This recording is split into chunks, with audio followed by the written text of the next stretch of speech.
आप सबको जय मसीह की Bible stories Hindi YouTube channel पर आप सबका स्वागत है।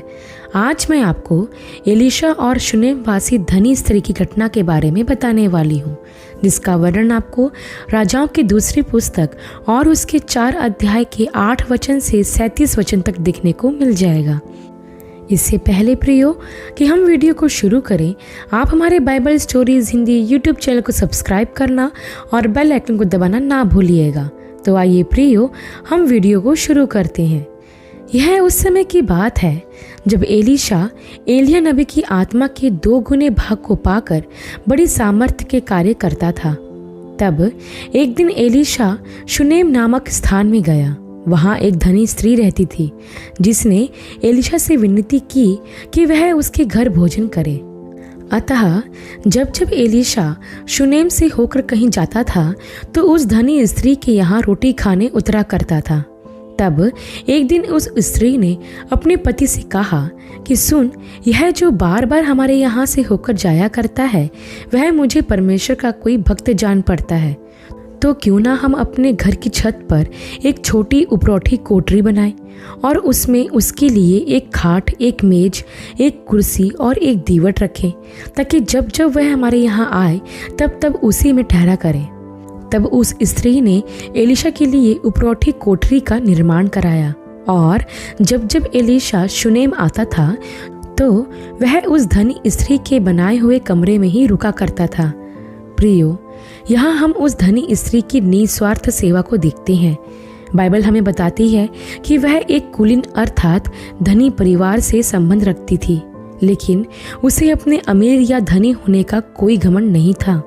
जब एलीशा शुनेम आया तो उस स्त्री ने उसे अपने घर खाने पर आमंत्रित किया और उससे विनती की कि वह जब भी शुनेम आए तो वहीं रुका करे। इस प्रकार यहाँ हम उस स्त्री के सेवा भाव को देखते हैं। प्रभु के लोगों के लिए उसके मन में आदर था और वह बड़े सम्मान के साथ प्रभु परमेश्वर के भक्त को अपने घर में उतारती और उसकी सेवा करती है। प्रियो, यहाँ मैं आपको बताना चाहती हूँ कि वह स्त्री धनी होने के साथ साथ दयालु और प्रेमी थी। परमेश्वर के प्रति उसकी भक्ति और वचन के प्रति उसका आदर उसके अतिथि सत्कार में दिखाई पड़ता है, क्योंकि उसने अपना घर ज़रूरतमंद लोगों के लिए खोल दिया। परमेश्वर ने उसे जो कुछ भी दिया, उससे उसने ऐसे लोगों की सहायता की जो आवश्यकता में थे। प्रियो, परमेश्वर के सेवक के प्रति जो आदर, सम्मान और सेवा इस स्त्री ने प्रकट किया, वह हमारे जीवन में भी होना चाहिए। मैं आपको प्रोत्साहित करना चाहती हूँ प्रियो, कि आप प्रभु के दास और दासियों का आदर करें और जो कुछ भी आपसे हो सके उसे प्रभु के दास व दासियों की सहायता करें, क्योंकि इसका प्रतिफल बड़ा है। प्रभु यीशु ने भी सुसमाचारों में यह कहा है कि जो मेरे भेजे हुओं को ग्रहण करता है वह मुझे ग्रहण करता है, और जो मुझे ग्रहण करता है वह मेरे भेजने वाले को ग्रहण करता है। अर्थात जो प्रभु के दासों का आदर करता है वह प्रभु का और पिता का आदर करता है, जैसा इस स्त्री ने किया। उसने ना सिर्फ एलीशा के लिए कमरा बनाया, बल्कि उसके काम में आने वाली सारी चीज़ों को भी उसके कमरे में रखवाया, ताकि एलीशा की सेवा और भी अच्छी तरह से हो सके।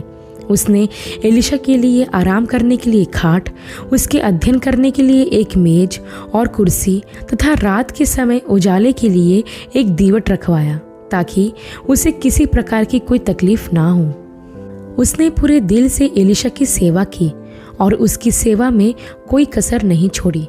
वैसे ही प्रियो, हमें भी जितना हो सके प्रभु के लोगों की ज़रूरतों का ध्यान रखना चाहिए। देखिए, एलीशा ने उस स्त्री से कभी किसी चीज़ के लिए नहीं कहा, ना ही उसने वह कोठरी बनाने के लिए कहा, और ना उसने कहा कि मुझे अच्छा गद्दीदार बिस्तर चाहिए, बढ़िया कुर्सी और मेज चाहिए, या सबसे अच्छा खाना चाहिए। नहीं प्रियो, एलीशा ने ऐसी कुछ भी डिमांड नहीं रखी। यहाँ हम सीखते हैं कि सच्चे परमेश्वर के भक्त या सेवक जो है उसमें ही संतुष्ट रहते हैं। वह कभी मुंह खोलकर लोगों के सामने अपनी डिमांड नहीं रखते, क्योंकि वह जानते हैं कि उनकी ज़रूरतों का ख्याल रखने वाला वह परमेश्वर है जिसकी वह सेवा करते हैं। इसलिए आप आसानी से परमेश्वर के सच्चे और झूठे दासों में अंतर कर सकते हैं। इसके साथ ही प्रियो, हम यह भी देखते हैं कि यह स्त्री निस्वार्थ थी। अर्थात एलिशा की सेवा करने के पीछे इस स्त्री का कोई स्वार्थ या मतलब नहीं था। बस वह प्रभु के दास की सेवा करना चाहती थी और जो कुछ उसे लगा कि प्रभु के दास के लिए करना चाहिए उसे उसने निस्वार्थ भाव से किया। और इसी तरह हमें भी करना चाहिए। जब भी हम प्रभु के दासों की सेवा करें तो हमारे मन में यह प्रश्न नहीं आना चाहिए कि जब हम प्रभु के दास की सेवा करेंगे तो हमें क्या मिलेगा।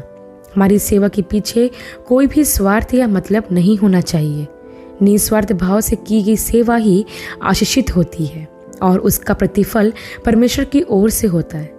जैसा हम इस घटना में भी देखते हैं प्रियो कि जब भी एलिशा शुनेम आता था तो वह उस धनी स्त्री की तैयार की हुई कोठरी में ही रुकता था और वहीं खाना खाता था।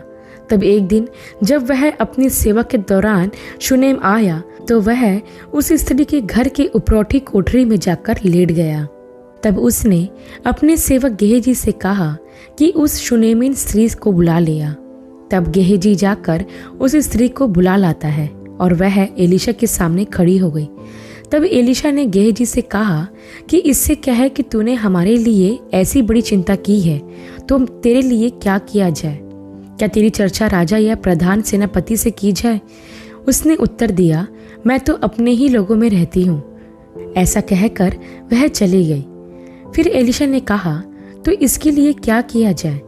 तब गेहजी ने कहा कि निश्चय उसका कोई लड़का नहीं है और उसका पति भी बूढ़ा है। तो एलिशा ने कहा, जा उसको बुला ला। तब गेहजी उसे फिर बुला लाया और वह आकर दरवाजे पर खड़ी हो गई। तब एलिशा ने उस स्त्री से कहा कि वसंत ऋतु में दिन पूरे होने पर तू एक पुत्र को अपनी छाती से लगाएगी। इस पर उस स्त्री ने कहा, हे मेरे प्रभु, हे मेरे परमेश्वर के भक्त, ऐसा नहीं हो, अपनी दासी को धोखा मत दे। तब एलिशा के कहे अनुसार उस स्त्री को गर्भ रहा और वसंत ऋतु का जो समय एलिशा ने कहा था उसी समय पर जब दिन पूरे हुए तो उस स्त्री को एक पुत्र उत्पन्न हुआ। कितनी अद्भुत बात हम इस घटना में देखते हैं प्रियो। जैसा कि मैंने आपसे कहा था कि हमारी निस्वार्थ भाव से की गई सेवा का प्रतिफल यहोवा परमेश्वर देता है, तो यहाँ वह प्रतिफल उस शुनेमिन स्त्री को मिला। क्योंकि जब एलिशा ने देखा कि इस स्त्री ने हमारे लिए इतना कुछ किया है तो एलिशा को लगा कि हमें भी उसके लिए कुछ करना चाहिए और इसलिए वह अपने सेवक गेहजी को बुलवाकर पूछता है कि इस स्त्री की क्या ज़रूरत है। प्रभु का दास होने के नाते एलिशा ने भी उसकी चिंता की और यह जानने का प्रयास किया कि उसके जीवन में किस बात की घटी है। हम देखते हैं प्रियो कि उस स्त्री की कोई संतान नहीं थी, लेकिन वह फिर भी खुश थी। उसके पास सब कुछ था लेकिन कोई संतान नहीं थी, लेकिन फिर भी उसने एलिशा से नहीं कहा कि मेरे पास कोई संतान नहीं है, मुझे ऐसा आशीर्वाद दे कि मुझसे संतान हो। नहीं प्रियो, क्योंकि जो भी उसने एलिशा के लिए किया उसमें स्वार्थ नहीं, प्रेम था। उसे एलिशा से कुछ नहीं चाहिए था, वह तो एलिशा की सेवा करने से ही बहुत खुश थी। लेकिन कहते हैं ना कि जो दूसरों की चिंता करता है उनकी चिंता परमेश्वर करता है, और ऐसा ही इस स्त्री के साथ हुआ। इसने एलिशा की चिंता की और परमेश्वर ने एलिशा के मन में काम किया कि वह भी उस स्त्री के लिए कुछ करे। और हम देखते हैं प्रियो, उसके जीवन में संतान की जो कमी थी वह पूरी हुई। परमेश्वर की ओर से एलिशा के कहे हुए वचन के अनुसार उस स्त्री ने एक पुत्र को जन्म दिया। यहाँ हम ध्यान दें कि जो भी उस स्त्री ने एलिशा के लिए किया था उसके लिए एलिशा उस स्त्री का शुक्रगुजार था और उसने अपनी शुक्रगुजारी धन्यवाद के शब्द के साथ समाप्त नहीं की। वह उस स्त्री के लिए कुछ ऐसा करना चाहता था जिससे वह प्रसन्न हो जाए। इससे हमें यह सीख मिलती है कि हमें किसी के एहसान को जो उसने हम पर किया है कभी नहीं भूलना चाहिए। विशेष करके मैं प्रभु के दासों को जो प्रभु की सेवा कर रहे हैं और कलीसिया चला रहे हैं उनसे कहना चाहती हूँ कि यदि कोई निस्वार्थ भाव से आपकी मदद कर रहा है और आपकी चिंता करके आपकी सेवा कर रहा है तो आपकी यह जिम्मेदारी बनती है कि आप भी उसके बारे में सोचें। धन्यवाद कहने के साथ साथ आप प्रभु से उनकी आवश्यकता के लिए प्रार्थना करें जिसकी उन्हें ज़रूरत है, या फिर किसी और तरह से उनके लिए कुछ करना चाहते हैं तो उसके लिए भी हमेशा तैयार रहें। क्योंकि प्रभु यीशु ने भी इस संसार में आकर लोगों से कुछ लिया नहीं बल्कि उनको दिया है। वैसे ही प्रभु के दासों को भी हमेशा लोगों की सेवा के लिए तत्पर और तैयार रहना चाहिए, क्योंकि प्रभु ने इसका अच्छा उदाहरण हमारे सामने रखा है अपने चेलों के पैर धोकर। और प्रभु ने यह भी कहा कि जैसे मैंने तुम्हारी सेवा की तुम लोगों की सेवा करो। प्रियो, लोग प्रभु के दासों की सेवा करते हैं, उन्हें आदर देते हैं, यह अच्छी बात है और यह होना भी चाहिए। लेकिन प्रभु के दासों को भी लोगों की सेवा करने के लिए हमेशा तैयार रहना चाहिए, क्योंकि हम धन्यवाद से बढ़कर भी कुछ कर सकते हैं।